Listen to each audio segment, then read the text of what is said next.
नमस्कार, मैं कन्हैया श्रीवास्तव और आप देख रहे हैं MDP न्यूज़ 24।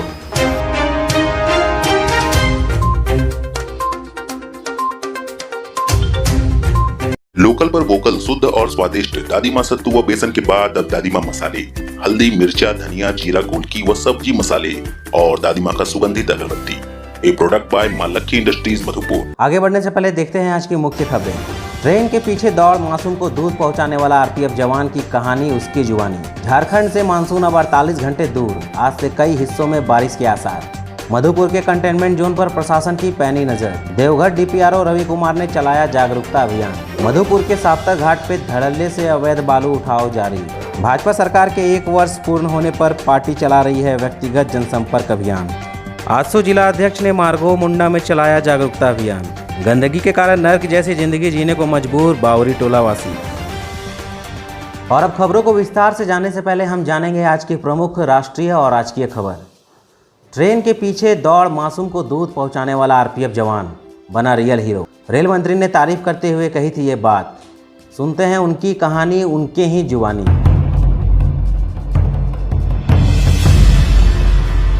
सबसे बड़ा अचीवमेंट रहेगा मेरी ज़िंदगी का, जो मैंने पूरे एफर्ट के साथ दौड़ लगाया और उसके कोच तक पहुंच गया और दूध दे सका मैं, क्योंकि मैं भी 2 बेटियों का पिता हूं। उसने बोला पापा प्राउड ऑफ यू। RPF थाना भोपाल पे 5 साल से पदस्थ हूँ। 12 साल से लगातार मैं RPF में सर्विस कर रहा हूँ। 31/5/2020 को समय 20:45 बजे श्रमिक स्पेशल ट्रेन आई।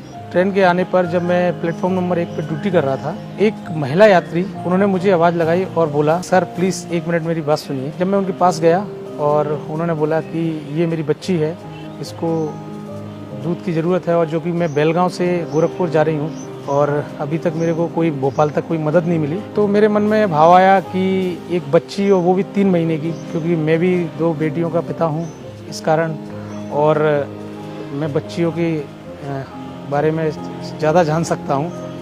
और जब दौड़ के गया उस समय में मेरे 5 मिनट तो पहले ही निकल चुके थे, और जब मैं आ रहा था तो जब मैं जैसे ही प्लेटफॉर्म पे आया और कदम रखा तो आधी ट्रेन तो प्लेटफॉर्म छोड़ चुकी थी। लगभग उसके 2-3 कोच निकल गए थे। जब मैंने पूरे एफर्ट के साथ दौड़ लगाया और उसके कोच तक पहुंच गया और दूध दे सका मैं। ये हमारा काम है और ये डेली का काम है, हमारा डेली रूटीन काम है, जो ड्यूटी में हम जो करते हैं। ये जो मैंने किया है, इससे मुझे भी बहुत खुशी मिली है। झारखंड में मानसून अब शुक्रवार की शाम प्रवेश करेगा। अगले 48 घंटे में जमशेदपुर और साहिबगंज के रास्ते होते हुए मानसून आएगा। अभी बंगाल की खाड़ी और नॉर्थ ईस्ट बांग्लादेश के आसपास पहुंच चुका है। भारतीय मौसम विज्ञान केंद्र रांची के वैज्ञानिक अभिषेक आनंद ने बताया कि हवाओं के रुख में बहुत तेजी से बदलाव हो रहा है। मानसून हवाएं बहुत तेज़ी से आगे बढ़ रही है। बंगाल की खाड़ी में दबाव बना हुआ है, जिससे गुरुवार को झारखंड के विभिन्न हिस्सों में बारिश होगी। इससे पहले मौसम विभाग ने बुधवार को विभिन्न जिलों में बारिश और गुरुवार शाम या शुक्रवार को झारखंड में मानसून को प्रवेश करने का पूर्वानुमान लगाया था। मानसून के रास्ते में विभिन्न बदलावों के कारण 24 घंटा समय और बढ़ जाने की संभावना जताई गई है। अनुमंडल प्रशासन के द्वारा 5 कोरोना पॉजिटिव मिलने के बाद मधुपुर के 3 इलाकों को कंटेनमेंट जोन बनाया गया है और इन तीनों कंटेनमेंट जोन पर प्रशासन ने अपनी पैनी नज़र बना रखी है। प्रत्येक कंटेनमेंट जोन पर 24 घंटे पुलिस का पहरा है। वह रहने वाले लोगों की सुविधाओं को ध्यान में रखते हुए जरूरी सामान मुहैया कराए जा रहे हैं। वहीं कंटेनमेंट जोन में किसी के भी आने जाने पर पूर्ण प्रतिबंध है। क्योंकि ये सरकार ने जो तय किए हैं, red zone, green zone, orange zone और कंटेनमेंट जोन और बफर जोन, एक नया शब्द है बफर जोन। तो केंद्र सरकार ने जो राज्य को चिट्ठियां लिखी है, उसके आधार पर रेड जोन, ऑरेंज जोन और ग्रीन जोन ये राज्य निर्धारित करती है कि किन क्षेत्रों को ग्रीन जोन, रेड जोन या ऑरेंज जोन में रखा जाए। और कंटेनमेंट जोन और बफर जोन ये तय होता है जिला प्रशासन के अनुसार। जिला प्रशासन तय करता है कि कौन सा जोन कंटेनमेंट जोन होगा और किसे बफर जोन कहा जाता है। तो कंटेनमेंट जोन उस स्थान को हम बोलते हैं जहां सबसे पहले कोरोना के संक्रमण पाया जाता है। ये वार्ड नंबर 20 में मैं हाजिर हूं। यहाँ एक लड़का जो अन्य राज्य से आया था, रेड जोन एरिया से आया था, उसे क्वारंटाइन किया गया था। बाद में उसमें कोरोना पॉजिटिव के मामले आए, लेकिन जो ट्रू नेट का जाँच हुआ तो वो फिर नेगेटिव रिपोर्ट आया है। और बफर जोन एक शब्द में बताया मैंने आपको। बफर जोन कंटेनमेंट जोन के आसपास के एरिया को बफर जोन हम लोग बोलते हैं। मतलब जिला प्रशासन तय करेगा कि यदि बफर जोन जहां संक्रमण फैलने का खतरा हो सकता है तो जिला प्रशासन चाहे तो फिर वहाँ भी सुरक्षा के उपाय कड़े कर दिए जाते हैं।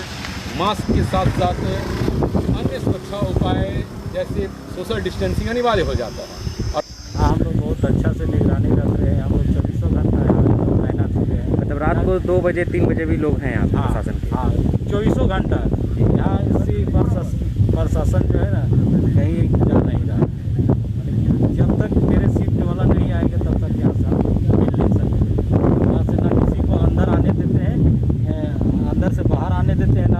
कोविड-19 के बढ़ते संक्रमण को देखते हुए आज देवघर के टावर चौक पर डीपीआरओ रवि कुमार द्वारा मास्क पहनने को लेकर जागरूकता अभियान चलाया गया और आम जनता से अपील किया गया कि वह जब भी घर से निकले मास्क जरूर पहन कर निकले, अपना भी बचाव करें और दूसरों को भी पहनने के लिए प्रेरित करें, तभी सभी कोई कोविड-19 के संक्रमण से बचेंगे। बजा रहे हैं तो मास्क क्यों नहीं पहनते? बताओ ना कि मास्क पहन कर क्यों निकलना है?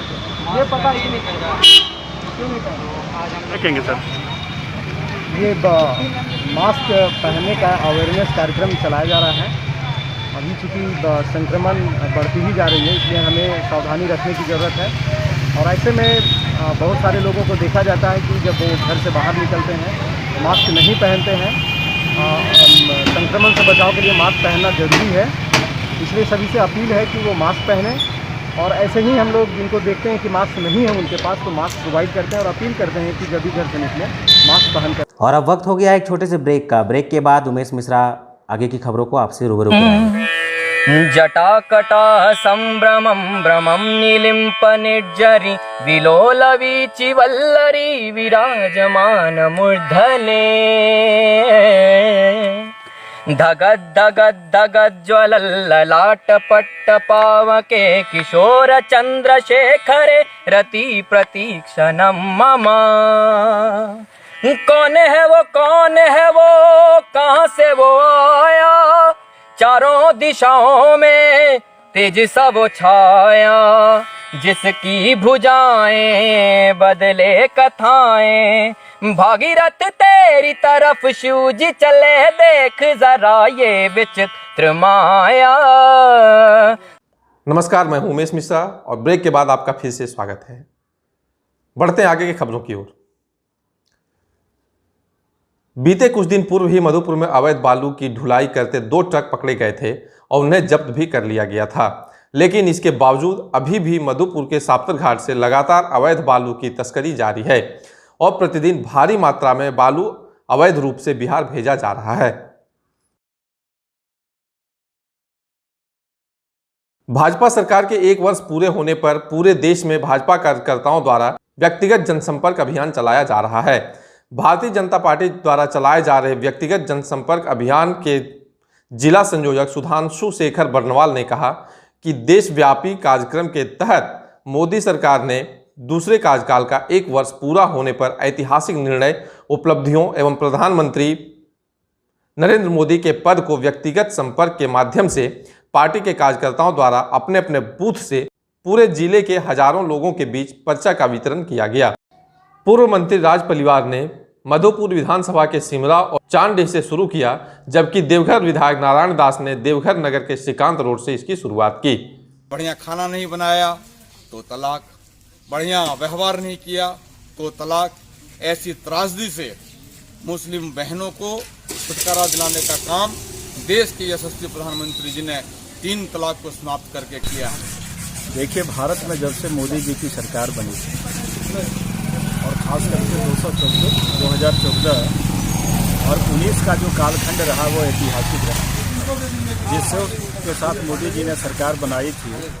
और जब मीडिया के लोगों ने उनसे पूछा था कि ये सरकार क्या काम करेगी, किसके लिए है, तो उन्होंने कहा था कि ये सरकार गरीबों के हित के लिए काम करेगी और राष्ट्रवाद को लेके चलेगी। तो हम सबों को पता है कि 19 चुनाव जीतने के बाद मोदी 2 आज से ही उनका कालखंड अगले साल चालू हुआ था, उन्होंने भारत के लिए ऐतिहासिक काम किया।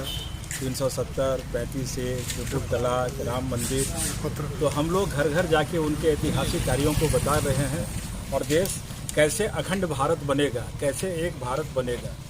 और विश्व का कैसे शिखर बनेगा, इसके लिए मोदी जी प्रयासरत। आज आजसू के जिलाध्यक्ष ध्रुव प्रसाद शाह ने मार्गोमुंडा पहुंचकर लोगों के बीच कोरोना के संक्रमण को लेकर जागरूकता अभियान चलाया।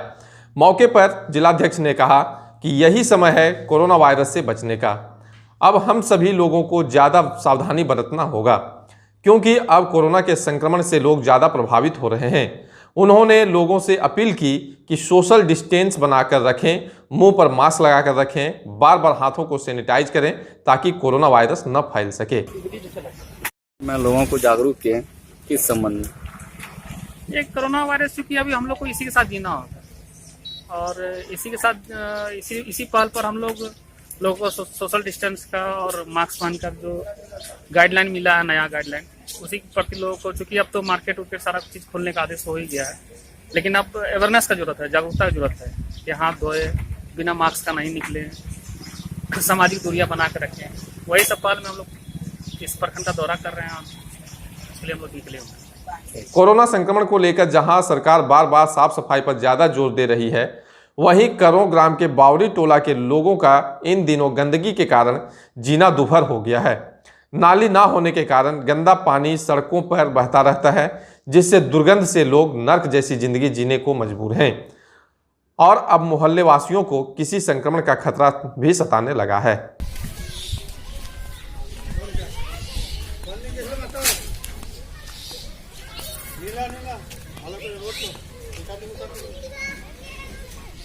और आज के लिए बस इतना ही। तो अब दीजिए हमें इजाजत। नमस्कार।